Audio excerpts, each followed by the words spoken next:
વિદ્યાર્થી મિત્રો, આજે આપણે ધોરણ 6 ના ગણિત વિષયના ચેપ્ટર બીજું પૂર્ણ સંખ્યાઓ વિશે સમજીશું. એમાં સૌથી પહેલો પોઈન્ટ છે પહેલાની અને પછીની સંખ્યા. પહેલાની મિત્રો એટલે ધારો કે 56 છે તો 56 પહેલાની સંખ્યા કઈ હોય તો 56 થી 1 ઓછી, મતલબ કે 56 ઓછા 1 બરાબર કેટલા આવશે મિત્રો? 55. તો આ 55 છે એ 56 ની તરત પહેલાની સંખ્યા આવે છે, બરોબર. એ જ રીતે 56 પછીની સંખ્યા કઈ મિત્રો? તો 56 વત્તા 1 એટલે કે મિત્રો આનો જવાબ આવે છે 57. એટલે કે તરત પછીની સંખ્યા આવે છે એમાં 1 ઉમેરવાનો છે અને તરત પહેલાની સંખ્યામાં 1 બાદ કરવાનો. આમાં 1 બાદ કરીશું અને એમાં 1 ઉમેરીશું. હવે એક બીજું ઉદાહરણ જોઈએ મિત્રો. ધારો કે 4379 છે તો આની તરત પહેલાની સંખ્યા કઈ આવશે? તો 4379 ઓછા 1 એટલે કે 4378. હવે જો એના પછીની સંખ્યા જોઈએ તો શું આવશે? તો 4379 વત્તા 1 એટલે આવશે મિત્રો 4380. હવે મિત્રો તમને સમજણ પડી હશે કે તરત પહેલાની અને પછીની સંખ્યામાં માત્ર એક જ તફાવત છે. પહેલાની સંખ્યામાં 1 બાદ કરવાના છે, પછીની સંખ્યામાં 1 ઉમેરવાના છે. ફરીથી યાદ રાખજો મિત્રો, પહેલાની સંખ્યામાં 1 બાદ કરવાના છે, પછીની સંખ્યામાં 1 ઉમેરવાના છે. વિદ્યાર્થી મિત્રો, હવે સમજવાનું છે પૂર્ણ સંખ્યાઓ. તો પૂર્ણ સંખ્યાઓ એટલે શું? તો વાસ્તવિક સંખ્યાઓ. મિત્રો આ ખાસ યાદ રાખજો, વાસ્તવિક સંખ્યા છે, વાસ્તવિક સંખ્યાઓ. વાસ્તવિક સંખ્યાઓ એટલે કઈ? તો 1 2 3 4 આ તમામ સંખ્યાઓ, આ વાસ્તવિક સંખ્યાઓ વત્તા 0 એટલે શું થઈ જાય છે? પૂર્ણ સંખ્યા.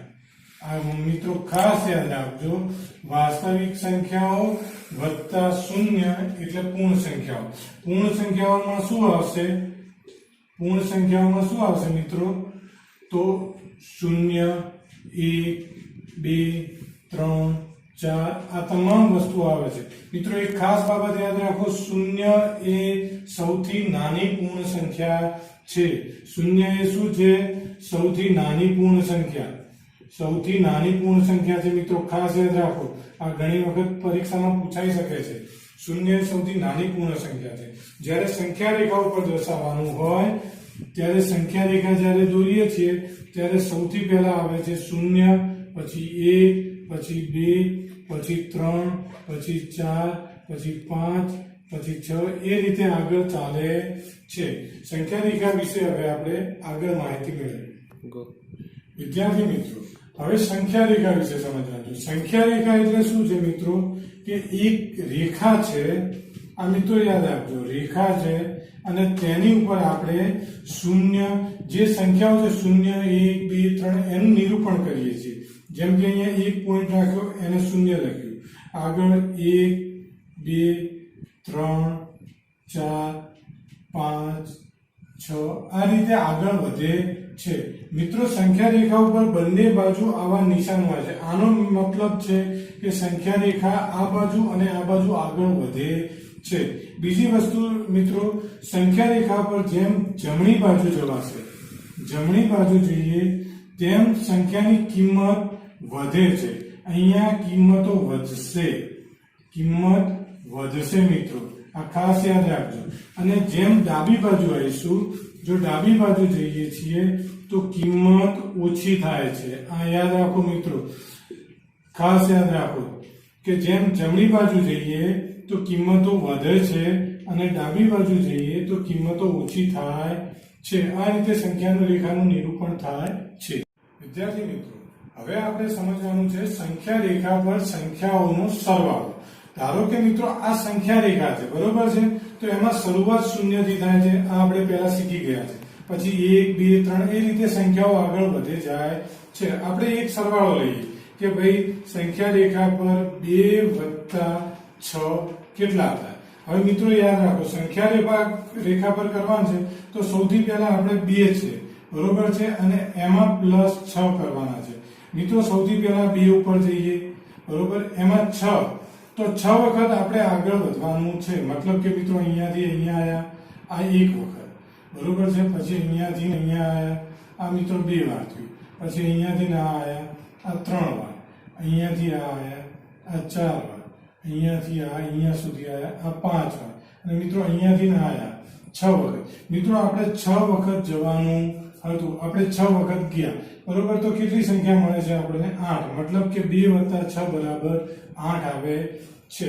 મિત્રો ખાસ યાદ રાખો, સંખ્યા પર 2 + 6 કરવાનું હોય તો 2 પછી 6 વખત આગળ જવાનું છે, એટલે કે 2 પછી આપણે 1 2 3 4 5 અને 6 આ રીતે સંખ્યા રેખા પર સરવાળા થાય છે. વિદ્યાર્થી મિત્રો, હવે આપણે જોઈશું સંખ્યા રેખા પર સંખ્યાઓની બાદબાકી. વિદ્યાર્થી મિત્રો, આ રીતે સંખ્યા રેખા આપણે જોઈ લીધી છે. હવે ધારો કે સંખ્યા રેખા પર આપણે બાદબાકી કરીએ છીએ, તો મિત્રો આપણે બાદબાકી કરીએ કે 6 - 4. મિત્રો યાદ રાખો, 6 - 4 મેં પહેલેથી કીધું હતું કે 6 - 4, તો સૌથી પહેલી રકમ ઉપર આપણે આગળ જવાનું છે, અહીંયા જવાનું. અને વિદ્યાર્થી મિત્રો યાદ રાખો, બાદબાકી હોય ત્યારે આપણે ડાબી બાજુ જઈએ છીએ, આ ખાસ યાદ રાખો. સરવાળો હોય તો આપણે જમણી બાજુ જઈએ છીએ, પણ બાદબાકી હોય તો આપણે ડાબી બાજુ જઈએ છીએ. ડાબી બાજુ આપણે 4 પોઈન્ટ સુધી આગળ જવાનું છે, એટલે કે અહીંયાથી અહીંયા ગયા આ 1, અહીંયાથી અહીંયા ગયા આ 2, અહીંયાથી અહીંયા ગયા આ થઈ ગયું 3, અને અહીંયાથી અને આટલે સુધી પહોંચ્યા આ થઈ ગયું મિત્રો 4. હવે 4 વખત ગયા ત્યારે કેવી સંખ્યા મળી છે આપણને? 2, મતલબ કે આનો જવાબ આવે છે મિત્રો 2. મતલબ 6 - 4 મિત્રો કેટલા થાય? 2. આ ખાસ યાદ રાખો મિત્રો, આમાં સૌથી અગત્યનો પોઈન્ટ છે, બાદબાકી હોય ત્યારે મિત્રો ડાબી બાજુ જવાનું છે, સંખ્યા રેખા પર ડાબી બાજુ જવાય. આ ખાસ યાદ રાખો, આ પોઈન્ટ સૌથી અગત્યનો છે. બાદબાકી હોય તો ડાબી બાજુ તરફ જવાય છે, સરવાળો હોય તો જમણી તરફ જવાય છે. વિદ્યાર્થી મિત્રો, હવે આપણે શીખીશું સંખ્યા રેખા પર ગુણાકાર. આપણે જોઈએ મિત્રો, સૌથી સરળ ગુણાકાર લઈએ છીએ કે 2 × 3 અહીંયા કેટલા થશે? વિદ્યાર્થી મિત્રો, સંખ્યા રેખા પર જ્યારે ગુણાકાર લેતા હોઈએ, ખાસ યાદ રાખો, જ્યારે ગુણાકાર લેતા હોઈએ ત્યારે ગુણાકાર હંમેશા શૂન્યથી ચાલુ થાય છે. ભલે અહીંયા 2 લખ્યા, પણ આપણે ગુણાકાર શૂન્યથી ચાલુ થાય છે. અને વિદ્યાર્થી મિત્રો, સૌથી અગત્યની વાત, અહીંયા 2 × 3 છે, તો સૌથી પહેલાની વસ્તુ જોઈ લો, આ 2 છે, તો આપણે 2 બ્લોકમાં જવાનું છે. અને કેટલી વખત જવાનું છે? તો 3 વખત. એટલે અહીંયા શૂન્યથી ચાલુ કરીશું. સૌથી પહેલા 2 બ્લોક, એક નહીં, સીધા 2 બ્લોક. આ કેટલા થયા? 1 વાર. ફરીથી 2 બ્લોક જઈશું, આ બીજો વખત બ્લોક, અને આ ત્રીજી વખત જઈશું, એટલે આ ત્રીજી વખતનો બ્લોક જવાનો. આપણે કેટલી વાર જવાનું હતું મિત્રો? 3 વખત. હવે આપણે કેટલે પહોંચ્યા છીએ? 6. તો મિત્રો આનો જવાબ આવે છે 6.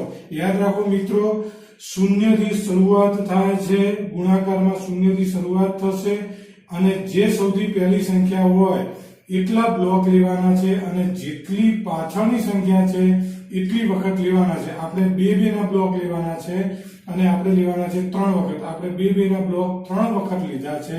આ ખાસ યાદ રાખો, 3 વાર લીધા છે, પણ કેટલા? 2 ના બ્લોક છે. ખાસ મિત્રો યાદ રાખો, 2 ના બ્લોકમાં આપણે કામ કર્યું છે. એટલે ગુણાકારમાં સૌથી અગત્યની બાબત, શૂન્યથી શરૂઆત થાય છે. શૂન્યથી શરૂઆત કરવાની, 2 ના બ્લોક આગળ આપ્યા હોય જે રકમ એટલા બ્લોક લેવાના. ધારો કે અહીંયા 4 × 5 આપ્યા હોય તો આપણે 4 ના બ્લોક લેવાના છે, અને 5 વખત લેવાના છે, બરોબર. એ જ રીતે 6 × 7 આપ્યા છે તો 6 ના બ્લોક લેવાના છે, અને 7 વખત લેવાના છે. મિત્રો આ ખાસ યાદ રાખવાનું, શરૂઆત શૂન્યથી થશે. આ એક સૌથી અગત્યનો પોઈન્ટ છે. મિત્રો સંવૃત્તાનો ગુણધર્મ સૌથી પહેલો છે. સંવૃત્તાનો ગુણધર્મ એટલે શું? કે કોઈ પણ પૂર્ણ સંખ્યા, એટલે કે ધારો કે 5 છે, બરોબર છે, તો 5 + 8 કરીશું મિત્રો, તો શું મળશે? 13. મતલબ કે પૂર્ણ સંખ્યા સાથે પૂર્ણ સંખ્યાનો સરવાળો પૂર્ણ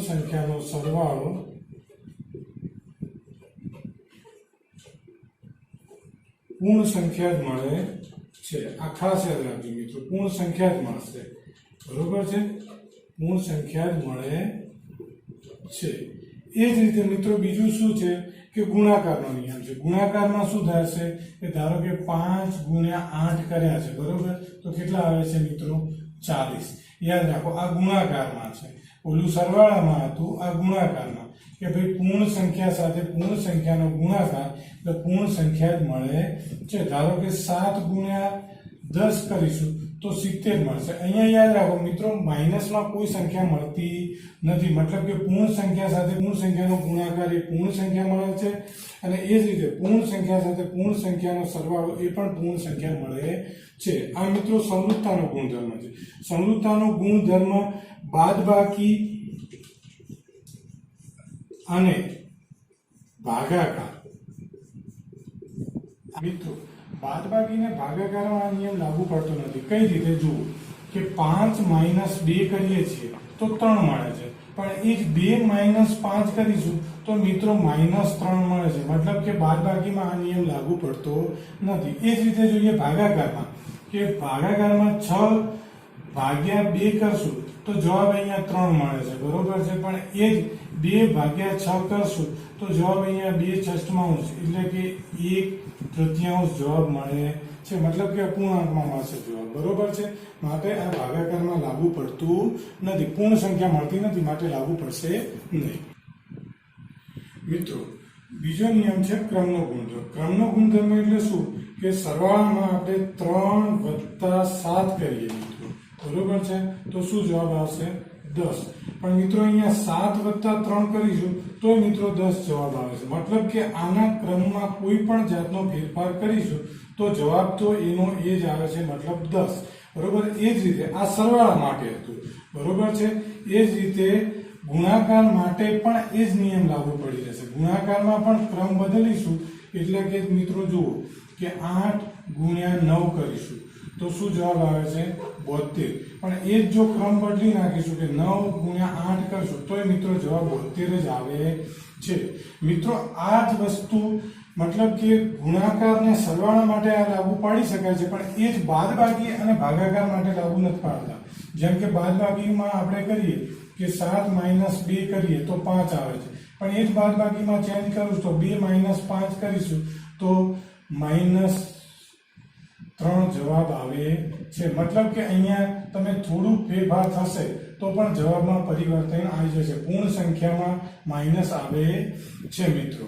આ ખાસ ધ્યાન રાખો. એ જ રીતે ભાગાકારમાં કરીશું કે ભાગાકારમાં 6 ભાગ્યા મિત્રો 2 કર્યા તો જવાબ 3 આવે છે, પણ એ જ 2 ભાગ્યા 6 કરીશું તો મિત્રો 2/6 થઈ જશે, એટલે કે 1/3 જવાબ આવે છે. મિત્રો અહીંયા અપૂર્ણાંકમાં જવાબ નીકળી જાય છે, એટલે કે પૂર્ણ સંખ્યા મળતી નથી. એટલે ખાસ મિત્રો યાદ રાખો, પૂર્ણ સંખ્યામાં સરવાળા અને ગુણાકારમાં આ ક્રમનો નિયમ લાગુ પડે છે, જ્યારે બાદબાકી અને ભાગાકારમાં આ નિયમ લાગુ પડતો નથી. મિત્રો ત્રીજો નિયમ છે જૂથનો ગુણધર્મ. જૂથના ગુણધર્મમાં કેવું છે મિત્રો?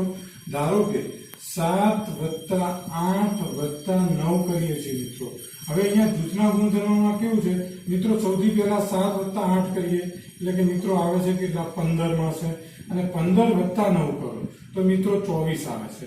જો આ રીતે પહેલા 7 + 8 કરીએ તો પણ જવાબ 24 આવશે, અને બીજું એવું કરીએ મિત્રો કે 7 + 8 + 9 છે તો આપણે પહેલા 8 + 9 લઈએ તો શું થાય? તો 7 + 17, તો મિત્રો 17 ને 7 24, અહીંયા પણ 24 મળે છે મિત્રો, અહીંયા પણ 24 મળે છે. મતલબ કે સરવાળામાં તમે જૂથ ગમે તે લઈ લો પણ જવાબ તો એક જ મળે છે. આ જ નિયમ ગુણાકાર માટે પણ લાગુ પડે છે. ધારો કે અહીંયા 5 × 3 × 2 કર્યા છે તો સૌથી પહેલા આપણે 5 × 3 કરીએ તો 5 તરી 15 × 2 તો 15 દુ 30 આવશે મિત્રો. હવે આ જ જૂથ બન્યું છે, જે 5 અને 3 નું જૂથ બન્યું છે એ આપણે બીજું જૂથ બનાવીએ કે 5 × 3 × 2.